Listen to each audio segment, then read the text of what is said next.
అలాగే నేను ఈ మన పంచాయతీరాజ్ నిధులు కానీ మనం ఎలా ఖర్చు పెట్టాం, ఏం ఖర్చు పెట్టాం అత్యంత పారదర్శకతతోటి 175 ఎమ్మెల్యేస్కి సంబంధించి ప్రతి ఒక్కరు, ఉదాహరణకి ఇది పయ్యావుల కేశవ్ గారి ఉరవకొండ నియోజకవర్గానికి సంబంధించి ప్రతి ఒక్క ఎమ్మెల్యే గారికి, గౌరవ శాసనసభ్యులకి ఎంతెంత ఇచ్చాం, ఎంత నిధులు ఇచ్చాం అనేది మీరు ప్రతి ఒక్కరికి వారికి ఇవ్వడం జరిగింది అధ్యక్షుడు. ఇందులో ఎవరికి కూడా నా దృష్టికి ఏ సమస్య వచ్చినా, పంచాయతీరాజ్ శాఖకు సంబంధించి ఏది వచ్చినా కానీ, ఆర్డబ్ల్యూఎస్ కానీ లేదంటే ఫారెస్ట్ డిపార్ట్మెంట్ ఏది వచ్చినా సరే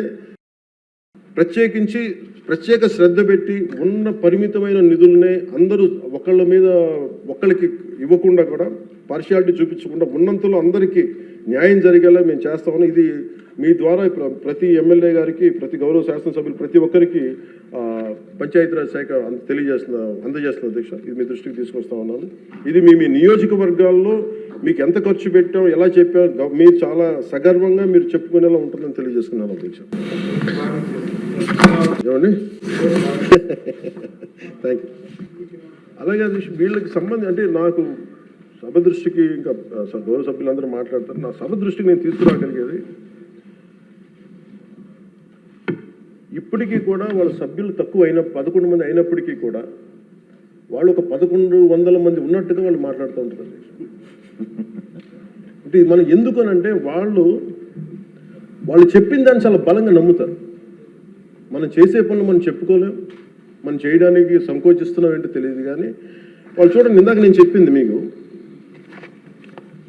when we are irresponsible, our NDA alliance is so responsible, reliable and reasonable government, while they are irrational, irresponsible and abusive group. వీటన్నిటి మధ్యలో మనం కూర్చోబెట్టి మనం ఏదైనా మాట్లాడాలి అంటే మనందరం కూడా ఒక ఏకాభిప్రాయం మీద ఒక ఏకత్వం ఉండాలి అనేది నేను మనస్ఫూర్తిగా సభ్యులందరినీ కూడా నేను కోరుకుంటా ఉన్నాను. అంటే వాళ్ళు చూడండి, ఆర్టికల్ 21 కాన్స్టిట్యూషన్ ఆఫ్ ఇండియాలో protection of life and personal liberty మాట్లాడితే మేబీ వాళ్ళు ఏమనుకున్నారంటే endangering others life, violating their liberty must be fundamental right అనుకుంటున్నారు వాళ్ళు. ఇది మనం కరెక్ట్ చేయాలి. అలాగే ఆర్టికల్ 19లో 1A all citizens have the right to freedom of speech and expression అంటే వాళ్ళు ఏమనుకున్నారంటే for them it is right to abuse others అనుకున్నారు. ఇవన్నీ కరెక్ట్ చేయాలంటే మటుకు మనం చాలా బలంగా మనలో మనం ఎలాంటి పొరపక్షాలు లేకుండా, మనలో మనకి ఎలాంటి గొడవలు లేకుండా ఉంటే తప్ప ఇలాంటి అబ్యూజివ్ వ్యక్తుల సమూహాన్ని మనం ఎదుర్కోలేము అధ్యక్ష. కల్తీలు వాళ్ళే చేస్తారు, వాళ్ళే బూతులు తిడతారు. ఎలా ఉంటుందంటే హిందీలో చెప్తారు, ఉల్టా చోర్ కొత్త వాళ్ళు కూడా అంటే దోపిడీలు చేసే దొంగ పోలీసు వస్తే పోలీసుని దొంగ అని అరిచాడు. వాళ్ళే తిట్టి, వాళ్ళే అబ్యూస్ చేసి మళ్ళీ మనం తిట్టామని చెప్తారు. కల్తీలు వాళ్ళే చేస్తారు. కానీ మనం డిఫెండ్ చేసుకోవడానికి irrespective of whether we are from different parties, మనం విభిన్నమైన కుల సమూహాల నుంచి రావచ్చు. కానీ బట్ రాష్ట్ర ప్రయోజనాలకి మనందరం ఒకే గలంతో ఉండాలని మనస్ఫూర్తిగా మీ ద్వారా నేను అందరూ ఉండాలని కోరుతున్నాను. ఎందుకంటే నాకు మీకు ప్రజల ఆకాంక్షలు ఎలా ఉంటాయో తెలియదు, ప్రజల ఆశయాలు ఎలా ఉంటాయో తెలియదు. మీరు బడ్జెట్ వస్తుంది అంటే అరే మాకు ఏం వస్తుంది ఇందులో కోరుకుంటారు. ఒక సమ్మర్లో స్కూల్కి వెళ్ళబోతున్న పిల్లలకి అరే మాకు భవిష్యత్తు, మాకు ఏం ఖర్చు ఉంటుంది, ఎంత ఖర్చు ఉంటుంది, తల్లిదండ్రులు రాసుకుంటారు. అది మాకు చిన్నప్పుడు మాకు గుర్తు. అలాంటిది ఒక బడ్జెట్ వస్తుంది అంటే ఎన్ని ఆశయాలు ఉంటాయి, ఎన్ని కోరికలు ఉంటాయి, ప్రతి గ్రూప్ మాకేమొస్తుంది, మాకేముంటుందని అనుకుంటాం. ఇది మేమందరం ఈ రోజున బడ్జెట్లో అందరికీ ఎంత తృప్తిగా ఉంటుందో నాకు తెలియదు. కానీ one commitment to people I can say, ఒక 15 ఏళ్ళు మేము ఈ రాష్ట్రం కోసం ఈ అలయన్స్ ద్వారా మేము పాటుపడతాం. దానికి మేము చిత్తశుద్ధిగా, త్రికరణ శుద్ధిగా అద్భుతంగా ఉండాలి రాష్ట్రం మనస్ఫూర్తిగా నేను కోరుకున్నాను అధ్యక్ష. వీటితో పాటు నేను ఒకటి మీ దృష్టికి తీసుకొస్తా ఉన్నాను. బడ్జెట్ లాంటివి అద్భుతంగా చేయడానికి వ్యవసాయానికి సంబంధించి కావచ్చు, లేదంటే అన్ని రంగాలకు సంబంధించి కావచ్చు, పయ్యావుల కేశవ్ గారు ఉన్నారు, అచ్చెన్నాయుడు గారు ఉన్నారు, గౌరవ ముఖ్యమంత్రి గారు ఉన్నారు, అపారమైన అనుభవంతో ఉన్న సభ్యులు ఉన్నారు. ప్రజలు మన నుంచి ఆశిస్తున్న అధ్యక్ష, గొడవలు లేకుండా ఈ అలయన్స్ బలంగా ఉండాలండి. మనం తెలియచేయాల్సింది ఏంటంటే,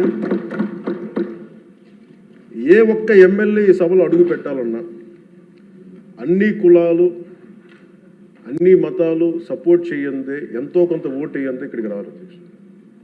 కానీ ఈ మధ్యన పరిస్థితులు ఎలా ఉన్నాయంటే, బయట ప్రత్యేకించి వీళ్ళు చేస్తున్నది, వాళ్ళు ఎలా మాట్లాడుతున్నారంటే ఇష్టం వచ్చినట్టుగా తిట్టేసి కులాలు వెనక దాక్కున్నారు అధ్యక్ష.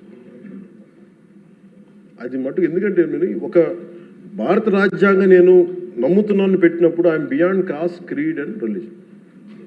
అది ప్రతి శాసనసభ్యుడి తాలూకు అది ఓత్ అధ్యక్ష. కానీ మీరు మనం తెలియజేయాల్సింది ఏంటంటే కులాల వెనక దాక్కోవటం కుదరదు. మీరు ఇష్టానికి తిట్టేసి ఇష్టానికి వచ్చి ఏదైనా తిరిగి అంటే మేము కులాల వెనక దాక్కుంటామంటే ఇలాంటి ధోరణి కనుక మనకు ఉంటే ఆంధ్రప్రదేశ్ ప్రజానికం నష్టపోతుంది. నేను చెప్తున్నాను, కులాలు మతాలు ప్రాంతాలు దాటకపోతే ఈ రాష్ట్ర ప్రయోజనాలను మనం సాధించలేము.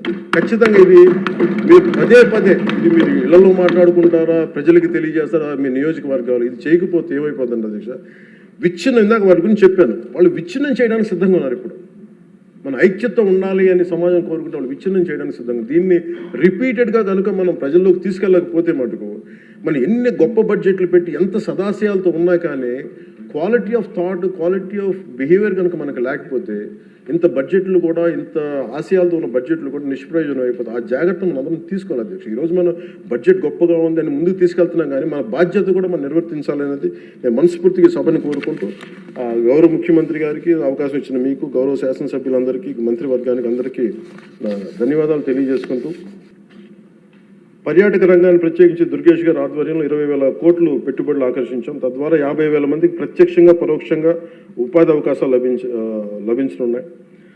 అలాగే గౌరవ మన సివిల్ సప్లైస్ ఆహార పౌర సరఫరాల శాఖ బాధ్యతలు నాదెండ్ల మనోహర్ గారు స్వీకరించిన తర్వాత గత ప్రభుత్వంలో హెచ్చుమీరిన రేషన్ మాఫీ ఆగడాలను అడ్డుకట్టు వేయాలని నిర్ణయించుకున్నారు. అన్నం పెట్టే రైతులు గత ప్రభుత్వం మిగిల్చి వెళ్లిన ధాన్యం బకాయిలు 1,674 కోట్లు చెల్లించారు. మన ప్రభుత్వ హయాంలో చేసిన ధాన్యం కొనుగోలుకు 4,80,000 మందికి పైగా రైతులకి 24 గంటల్లో 10,650 కోట్లు వారి ఖాతాల్లో జమ చేశారు. మనస్ఫూర్తిగా ప్రతి వారికి నా ధన్యవాదాలు తెలియజేసుకుంటూ నాకు అవకాశం ఇచ్చి మీ అందరికీ ధన్యవాదాలు సమర్పిస్తున్నాను.